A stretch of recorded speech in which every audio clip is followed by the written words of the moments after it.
Now, joining me is your favourite best-selling author of inspired works, including The Strange Death of Europe, The War on the West, and The Madness of Crowds, one of the finest thinkers of his generation, Douglas Murray. You sat down with Benjamin Netanyahu for a fascinating interview. He spoke about Israel's willingness to go it alone if need be in destroying Hamas, and he said they were on course. Remember, this war is ongoing. We're in its fourth month. It took the U.S. and its allies 9 months to vanquish ISIS, to vanquish the radical Islamic forces in Mosul. Mosul is smaller than Gaza, didn't have this vast terror underground infrastructure, had fewer fighters. So we're on course, but it's going to take some time. Douglas, he is under enormous pressure, both at home and internationally. What did you make of his resolve? Yes, we sat down for half an hour in Tel Aviv. And one of the interesting things about him is that, of course, he knows he's under this incredible international pressure, including from America, to wrap up the war in Gaza. But he also knows that Israel has been through multiple rounds of wars in Gaza.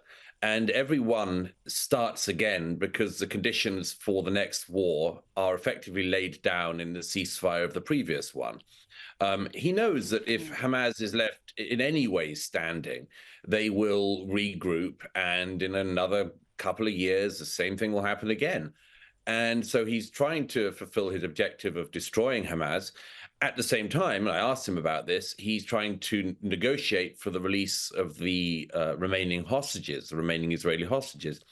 That's an incredibly hard conundrum right there. Then when you add in the likelihood, in my view, of war in the north with the Hezbollah armies amassed on the southern Lebanon border and much more, this is a remarkable and a challenging time for anyone, but particularly, I think, for Israel, particularly for him. And what's the climate at home? Is he supported? Are people questioning his judgment, or are they backing this effort? Well, polls show only about a quarter of Israelis wanting him to remain on. That's at the moment. He would say in relation to that, well, that's polls, and I don't really care. Of course, as the most successful prime minister in Israeli history, the most long-running prime minister in Israeli history, of course, he's always kept an eagle eye on the polls and his own opinion ratings. He was very careful. I pushed him on the question of personal culpability for October the 7th, for the multiple failings that clearly went on the Israeli side that allowed such a barbarous attack to get into Israel. He was unwilling to be pushed on that very much because he knows that if he says, I'm sorry, or I take responsibility, his political opponents will use it against him immediately. He's obviously going to have problems within his coalition whenever the war winds down. So yes, I mean, but I asked him about this, and I asked him about his political future. I said, is it the case with you, as it is with many politicians, that their careers end in failure? And his response was, I don't care. He said, I just want to do what's right for this country, and the rest, he said, the sands of time just wash away. Now, you better get on the phone and tell Bibi to implement an immediate ceasefire, because the Chicago City Council, led by Mayor Brandon Johnson, has just passed a ceasefire resolution. That happened yesterday. Let's have a look. Yeah!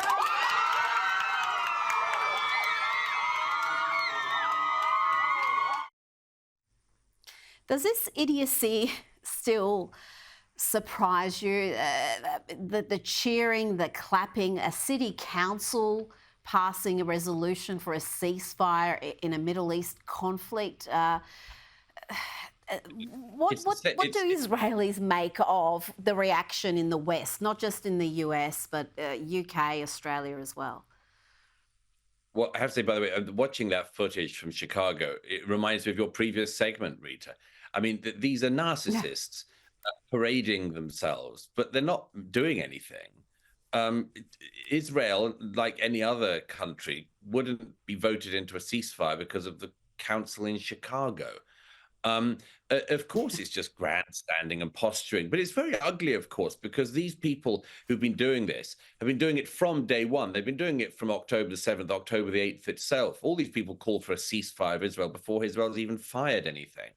Um, but I mean, personally, I think that it'd be much more useful for the citizens of Chicago to urge the Council of Chicago to call for a ceasefire in Chicago, because Chicago has one of the highest gun crime rates anywhere in America and in any developed country. You can have just, I mean, it's not even mass shootings, just individual shootings that add up to dozens of people wounded in an average weekend in Chicago. So I would urge them to look to home before they decide that they've got home so well sorted out that they can also afford a foreign policy in Chicago.